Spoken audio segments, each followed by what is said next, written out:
Sosok bupati terpaksa nikahi pegawai kafe. Punya istri cantik, harta kekayaannya 17 miliar rupiah. Nama Bupati Maluku Tenggara M. Taher Hanobon saat ini tengah menjadi sorotan.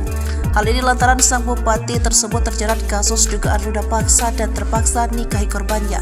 Namun kini beredar kabar bahwa Taher Hanobon telah menikah dengan korbannya. Pernikahan ini dilakukan setelah korban sempat melaporkan Bupati M. Taher Hanobon ke Sentra Pelayanan Kepolisian Terpadu Polda Maluku pada Jumat 1 September 2023 lalu.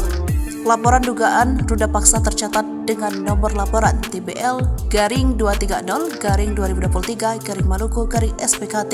Korban wanita TSA 21 tahun merupakan karyawati di salah satu kafe.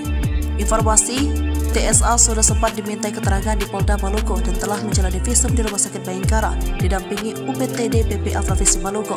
Adapun kejadian tersebut pada April 2023. Lantas siapakah sosok M. Taher Hanobon? Berikut rekam jejak dan profilnya berhasil dirangkum. Muhammad Taher Hanobon merupakan mantan anggota DPRD Provinsi Maluku pada 2013 dari fraksi PAN. Kini ia menjabat sebagai Bupati Maluku Tenggara setelah 3 kali ikut bertarung dalam pemilihan bupati di 2 kabupaten namun selalu kalah.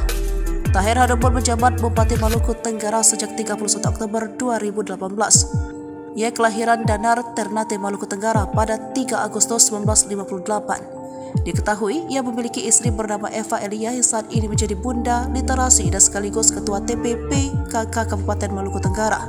Sebelumnya, M. Taher Hanobon berprofesi sebagai guru di salah satu SMA di Jakarta dan terjun ke politik menjadi anggota DPRD Maluku Tenggara 2013. M. Taher Hanobon berpasangan dengan Petrus Merwatwarin yang didukung 4 partai, yakni Partai Kebangkitan Bangsa, Partai Amanat Nasional, Partai Keadilan Sejahtera, dan Partai Gerakan Indonesia Raya dalam Pilkada tahun 2018. Tidak banyak informasi mengenai Taher Hanobon, bahkan situs web Kabupaten Maluku Tenggara tidak mencantumkan profilnya. Dilansir dari laporan harta kekayaan penyelenggara negara Komisi Pemberantasan Korupsi, harta kekayaan Taher pada 31 Desember 2022 mencapai 17 miliar rupiah.